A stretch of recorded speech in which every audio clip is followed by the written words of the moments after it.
We already know how it's going to go down. Asta is going to surpass his limits, but how does he do it? Sit back and relax and enjoy the video, y'all.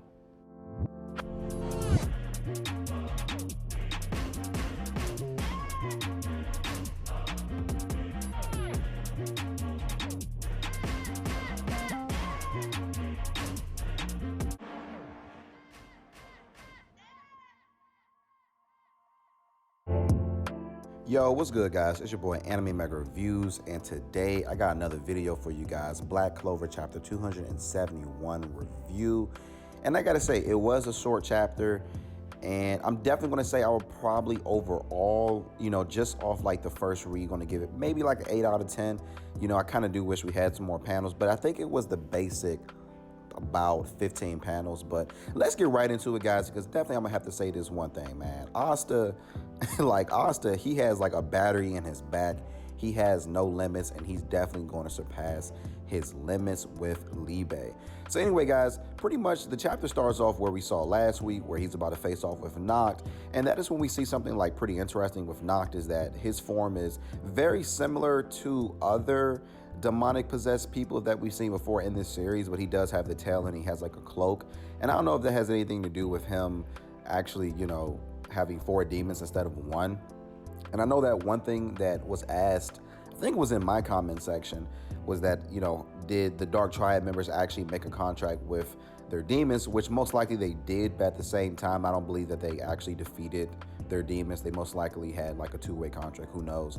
But anyway, like the fight gets pretty intense just like off the back. Like our boy Nacht, he has no chill. Like instantly, all these shadows just start consuming Asta. It kind of reminds me of Shikamaru from Naruto when he had his powers as well. And pretty much like when I saw this, I was like, wow, like, is this fight really about to be over like this fast? Like, what's really going to happen? But then Asta, he quickly proves me wrong, and he goes into his Black Asta mode. And I know this is something that a lot of fans had complained about. Not necessarily a lot of fans, but some fans is what I really say, especially like on Reddit and Twitter. Because like a lot of people expected Asta to just have a new form like right off the bat, which I did too, because of course we saw when Nacht had fused with his demons. And I said this before, I think it was like my videos the day before yesterday, that it's very like similar to Spear Dive. And when we look at what the demons are doing now with these humans, it's basically a spear dive. It's pretty cool to like really just see that. And so the one main thing that I really just want to point out here is that, yeah, guys, Asta's not really going to get a new form anytime soon. He just recently got a new arm, and on top of that, before he even got the arm, when he faced off against Dante, he kind of did have a new form. And so I believe that's what it's going to look like, at least something like similar to it, possibly a more cleaned up version of it. But then Asta and Liebe, they run into some complications, because Asta, he's trying to look for Liebe, and Liebe pretty much just tells Asta that he's shrunk. And this even more resembles just the relationship between Bell and Yuno, because one thing that I did notice is that, when Yuno first got Bell, Bell was very small as well. And it's the same thing with Asta and Liebe. So I can just imagine like in the future, Liebe arguing with Bell. Like it's going to be so adorable, like just to see.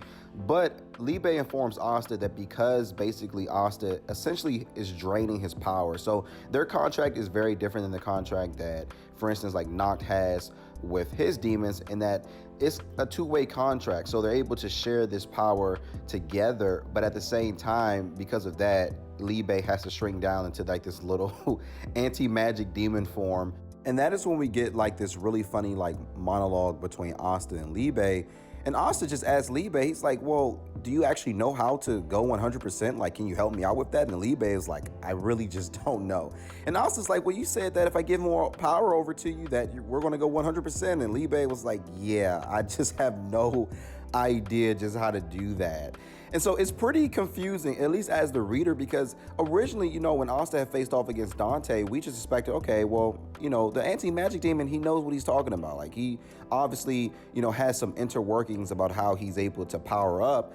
But it's pretty clear and even more of a bigger picture to see that the anti-magic demon just recently got these powers 16 years ago, and he's also just learning how to use them as well. And that is when Nacht pretty much just goes like 100% is what I think. I mean, this is just like a legion of demons he just unleashes, because he's not really given time for Asta to kind of like figure it out on the fly. But the one thing that I would definitely say is that Asta has always been a master genius in terms of figuring out how to do things on the fly, on a minute's notice, on a second's notice. We saw this earlier in the Black Clover series when he was fighting with Yami against the Eye of the Midnight Sun, and he was able to figure out how to use ki by just essentially having Yami tell him what ki is. So it's pretty awesome just to see this. And during this whole entire fight, like Asta, he's ducking and dodging. He's trying to do everything in his power to stop all of this. And at the same time, he's having a whole lot of trouble fighting against Nacht. And the reason why is because all of these demons share his ki. So Asta, he's trying to deliver this blow to Nacht, but at the same time, there's pretty much all these legion of demons that share his ki. And that is how Asta fights. He's trying to get a bead on people because he can't obviously see where Nacht is at the moment. Possibly this dungeon also, you know, it's pretty dark there. I mean, I just assume that it's pretty dark. Like I can just imagine just a few, you know, lights around there, and I was just trying to really just see in the midst and trying to defeat Nacht. And the one question that I do have in my mind as I was watching this fight, I was like, okay, so does Asta need one hit? Because we saw what he did to Dante. Like we pretty much saw what one hit with the anti-magic demon empowering his sword with Asta, what that did to Dante. It was like literally a one-hit blow, and it may have sealed Dante's power just temporarily from Lucifero. And that is when Asta's pretty much, he's like, look, I'm going to surpass my limits. He brings out Yami's katana, and I love this scene. And the reason why is because, again, guys, Asta looks up to Yami. Yami is like his older brother. Some people may even say a foster father, like who knows? All we know for a fact is that Yami is Asta's teacher. And it's pretty cool to see Yuki Tabata really taking this approach with Asta in terms of his character development, because originally this whole thing was focused about, of course, you know, saving the world from the Dark Triad, and then it slowly evolved into saving the world from the Dark Triad and getting Yami back. And that's awesome just to see this, guys. It's giving me like Goku and Master Roshi vibes. We could talk about Naruto and Jiraiya. It's so awesome to see this like in shonen series, especially when a master and student have just a very close relationship. But as this week's chapter really comes to a close, you know, because Asta, he is the closer. Like, he is the finisher. Like, this dude really will finish an opponent if they let him just hang around. And that is when he charges up Yami's katana with anti-magic. He unleashes an anti-magic slash towards Nacht because he was finally able to get a bead on where he was. And Asta, I believe he called this attack Demon Decapitator. I like that. It's really cool. And I'm not really sure if this ends the fight, though. Like, that's the one main thing that I'm kind of like curious about, because we saw what he did with Dante. I know I just spoke about that previously. And I'm kind of just wondering, I'm like, okay, did he do the same attack that he did against Dante on Nacht? And I'm definitely going to go off on a limb and say that Asta had temporarily sealed off Dante's powers from Lucifero, at least during that fight, because we saw that Dante had reverted back to his human form. He was pretty much just got KO'd. The slash was deeply across his midsection. He wasn't really able to heal it. He was just out for the count. So I definitely don't believe that Asta had used this type of attack on Nacht, because yeah, I think our boy Nacht might actually die from that, because we can definitely say that Dante is way more powerful than Nacht. So I just can't imagine what an attack like that would do to our boy Nacht. And that is when Asta, he says after this, that, hey, look, like, we're going to surpass our limits together. We're going to get our boy Yami back. That is what we're going to do, and that is the mission. And Nacht is saying his characteristic, just weird self, I hate those words. I have no idea why he hates Yami. Hopefully he just kind of reveals that. I understand that he doesn't really like the Black Bulls. I understand that there's, you know, some weird animosity towards them. I just have no idea why. But Nacht, he just needs to get along with the program. Maybe he just has, you know, a tough exterior, but a soft interior, if you know what I mean. And hopefully, you know, he does become a good friend to Asta. Because right now, I'm not really even sure if he likes Asta like that. I know that he originally did say that in past chapters, but in the back of my mind, you know, I wouldn't just leave it, you know, out of the realm of possibility that Nacht is just using Asta for his goals, because that does seem like his character. Also, he's a spy. Like, he conducts espionage. He has to be the type of person that is able to use people without really getting his emotions attached to the whole ordeal.